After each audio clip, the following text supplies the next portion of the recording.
Hello my dear juniors, আসসালামু আলাইকুম। আমি শাহরিয়ার মাহমুদ, পড়াশোনা করছি ডিপার্টমেন্ট অফ ফুড আর ইঞ্জিনিয়ারিং, ঢাকা বিশ্ববিদ্যালয় থেকে।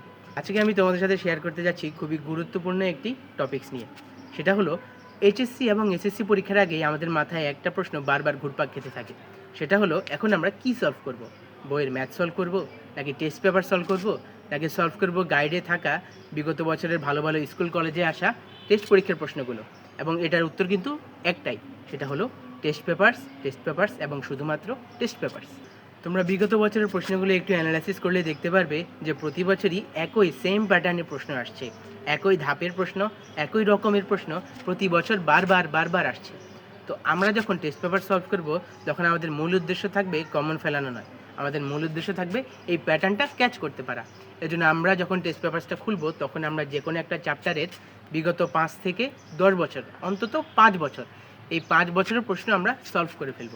এবং এই সলভ করার মাধ্যমে আমরা বুঝতে পারবো যে কোন অধ্যায় থেকে কোন টপিকের প্রশ্ন বারবার ঘুরে ফিরে আসছে। উদাহরণ হিসেবেই ধরি, রসায়নের তড়িৎ রসায়ন যে অধ্যায়টি রয়েছে, সেখানে কিন্তু নার্নাস সমীকরণ থেকে প্রতি বছরই কোশ্চেন আসছে।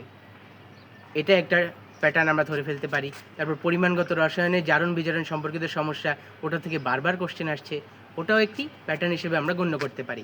এভাবে যখন প্রতিটা অধ্যায়ে তুমি প্যাটার্ন ক্যাচ করতে পারবে, তখন কিন্তু তুমি বুঝে যাবে কোনটা ইম্পর্টেন্ট টপিক, কোনটা আনইম্পর্টেন্ট টপিক, এবং তুমি ইম্পর্টেন্ট টপিকে বেশি জোর দিতে পারবে। এই জোর দেওয়ার ফলে প্রতিটি চ্যাপ্টারের ইম্পর্টেন্ট টপিক্সের উপর তোমার দক্ষতা তৈরি হবে, এবং বারবার যখন তুমি টেস্ট পেপার সলভ করবা, তখন তোমার প্রবলেম সলভ স্কিলটাও ডেভেলপমেন্ট হবে। এবং প্রবলেম সলভিং ক্যাপাসিটিটা বাড়ানোর জন্য আমি তোমাদেরকে সাজেস্ট করবো, যখনই তোমরা টেস্ট পেপার সলভ করবা, তখন প্রথমবারে যেগুলো পারবে না সেগুলো একটু দাগিয়ে রাখার জন্য, এবং দাগিয়ে রাখার পরে দ্বিতীয়বার যখন তুমি রিভাইজ দিবে, তখন যেগুলো তুমি প্রথমবারে পারোনি সেগুলো তুমি পরের বারে সলভ করার জন্য।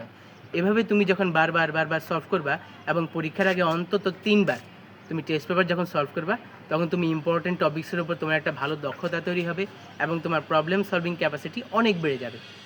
এবং একটা মজার বিষয় হলো, অ্যাকাডেমিক এবং অ্যাডমিশন এই দুইটারই কিন্তু ইম্পর্টেন্ট টপিকস প্রায় সেম। যখনই তুমি অ্যাকাডেমিকের জন্য ইম্পর্টেন্ট টপিকসগুলো ভালো মতো দক্ষ হয়ে যাবে, তখন কিন্তু তোমার একই সাথে অ্যাডমিশনের অনেকটাই কভার হয়ে যাচ্ছে। তাই আমি তোমাদেরকে বলবো, বেশি করে টেস্ট পেপার সলভ করার জন্য, বারবার করে টেস্ট পেপার সলভ করার জন্য, যার মাধ্যমে তুমি শুধুমাত্র A+ নয়, 90 থেকে 95+ মার্কস অর্জন করতে পারবে খুবই ইজিলি।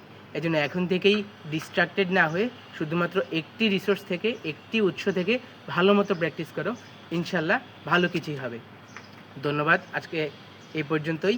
আমাদের চ্যানেলটাকে সাবস্ক্রাইব করে দাও, এবং এই ভিডিওটাকেও তোমার বন্ধুদের সাথে শেয়ার করে দাও, যাতে আরও অনেকেই এই হ্যাক্সটা জানতে পারে এবং খুবই সহজে বোর্ডে একটা ভালো মার্কস তুলতে পারে।